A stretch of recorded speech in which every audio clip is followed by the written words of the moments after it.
I'm 112 years old, and I've watched hundreds of people retire. Some stepped into the best years of their lives. Others stepped into regret. The difference between them wasn't money. It wasn't health. It was something far more subtle. Something most people don't see until it's too late. And today I want to share with you the 7 retirement lessons I learned over more than a century of living. Lessons I wish someone had told me when I was younger. Lessons that could change everything about how you approach the final chapter of your life. Before we continue, if the wisdom of a long life speaks to you, consider subscribing to Lessons from a Long Life. I'd be honored to have you here. Now, let me tell you what I've learned. And the first lesson is something many people only realize when it's already too late. Retirement without purpose is not freedom. It's a slow fade into irrelevance. And I learned this the hard way. When I retired at 65, I thought I'd finally reached the finish line. I'd worked for 40 years. I'd saved. I'd planned. And on my last day of work, I walked out of that office feeling lighter than I'd felt in decades.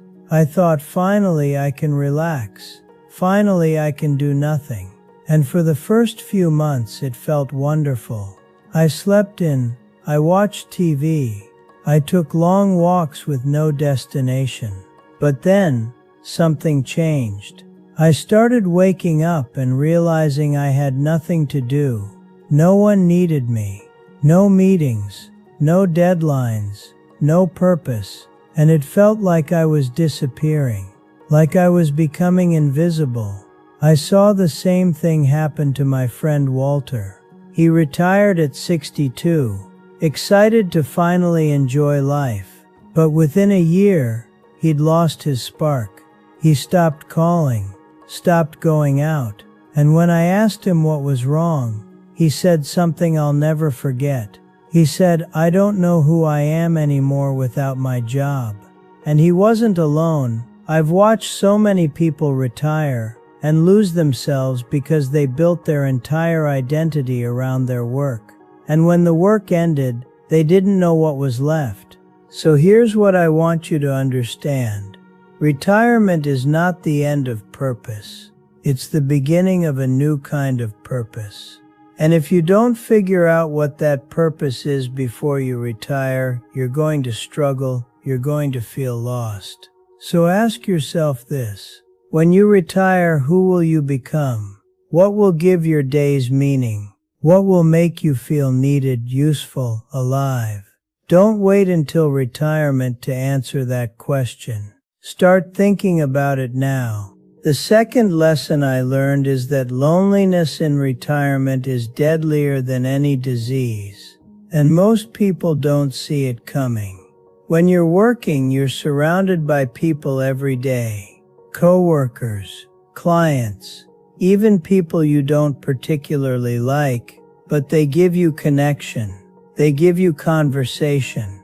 And when you retire, all of that disappears overnight. And if you're not careful, you can go days, even weeks, without a real conversation. I've seen it happen too many times. People retire and slowly drift away from the world. They stop going out. They stop calling friends. And before they know it, they're completely alone. My neighbor Frank was like that. He retired and spent most of his time at home.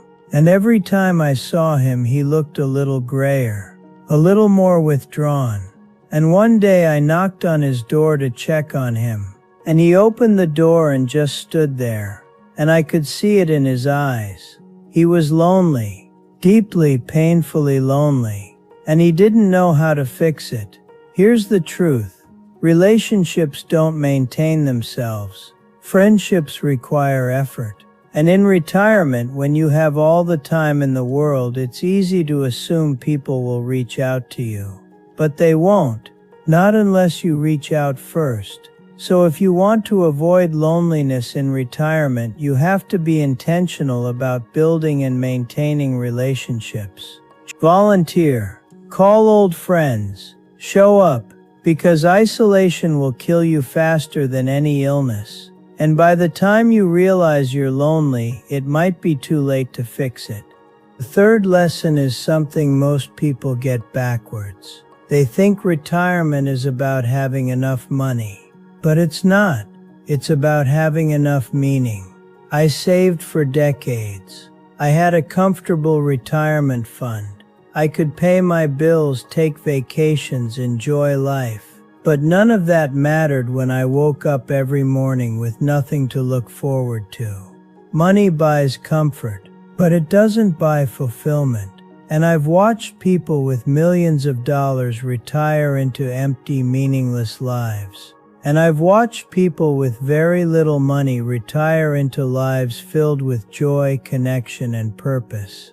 The difference wasn't their bank account. It was how they chose to spend their time. I knew a man named George. He worked as a janitor his whole life, never made much money. But when he retired, he started volunteering at a community center, teaching kids how to play chess, helping out at local events. And every time I saw him, he was smiling. He had purpose, he had connection, he had meaning. And he was one of the happiest retirees I ever knew. Compare that to my former boss, a man who retired with more money than he could ever spend. He bought a big house, a fancy car, traveled the world, but he was miserable because he had no one to share it with, no purpose beyond consumption. And within 5 years he looked older and more tired than George ever did. So here's my question for you. Are you building a retirement around money or around meaning?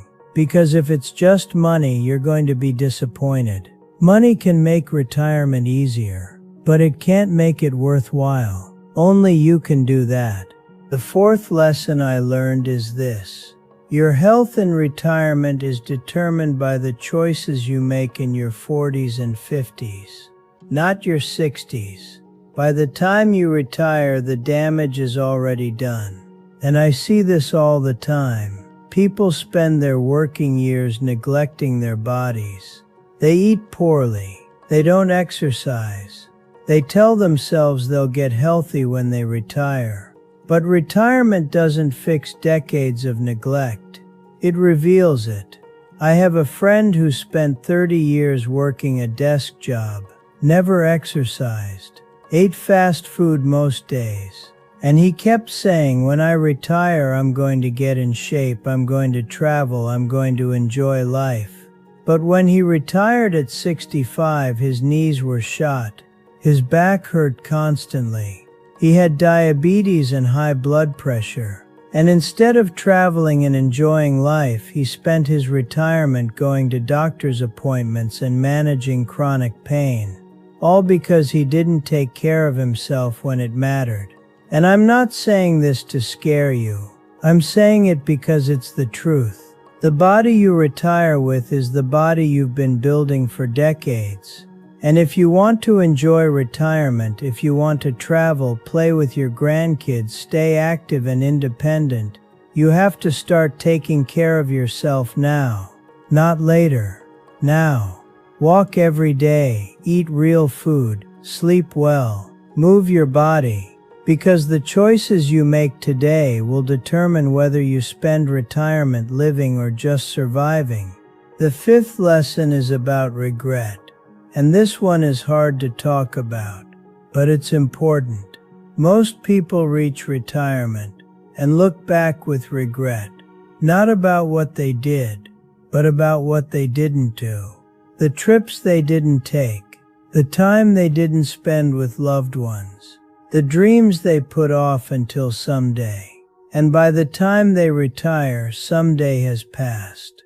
I've sat with too many people in their final years who told me the same thing.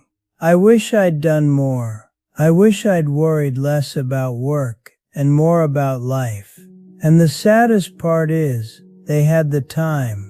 They had the opportunity, but they convinced themselves they'd do it later, and later never came. I have a cousin who always talked about going to Alaska. It was his dream. He had pictures of it on his wall. He talked about it constantly, but he never went. He said he'd go when he retired, when he had more time, when he had more money, and then he retired. And instead of booking the trip, he kept putting it off. He said he'd go next year, and then the year after that, and then his health declined, and he never made it.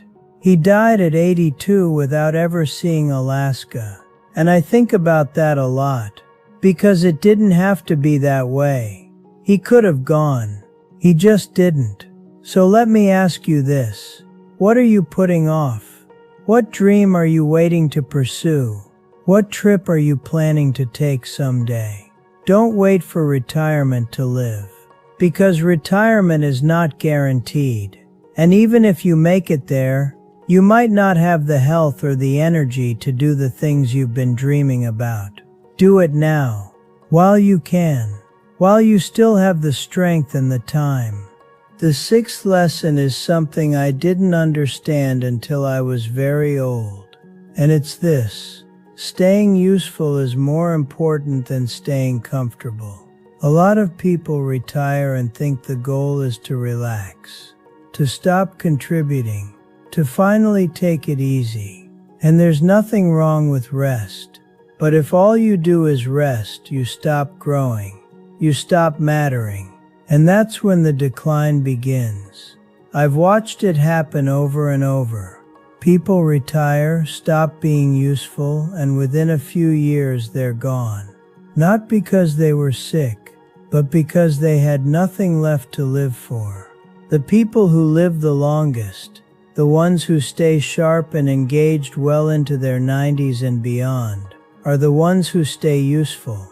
They volunteer, they mentor, they help their neighbors, they contribute, they give, and that sense of usefulness keeps them alive.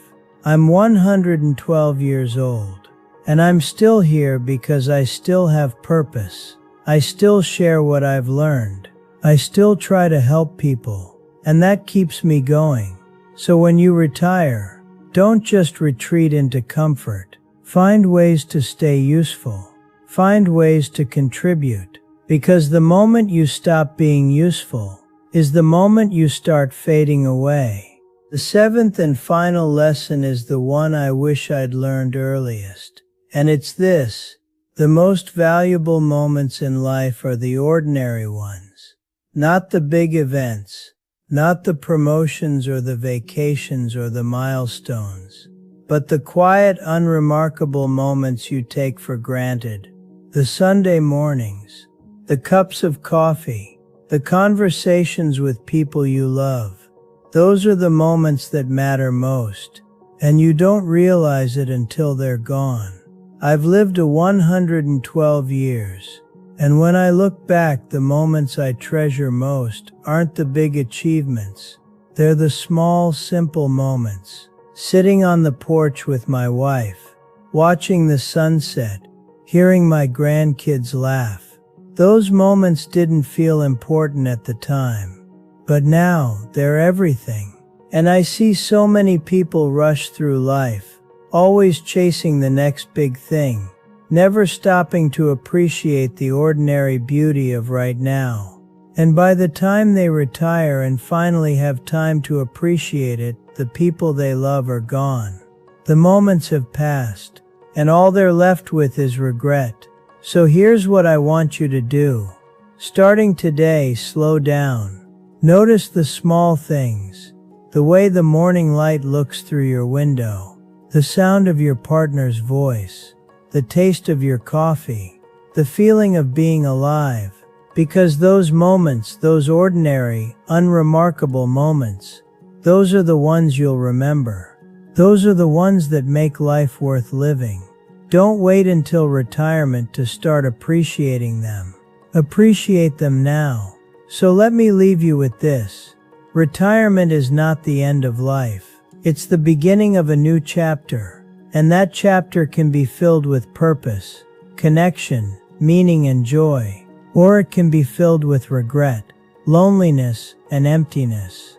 The choice is yours, but you have to choose intentionally. You have to prepare, not just financially, but emotionally, relationally, and spiritually. Here are the 7 lessons. One more time. 1.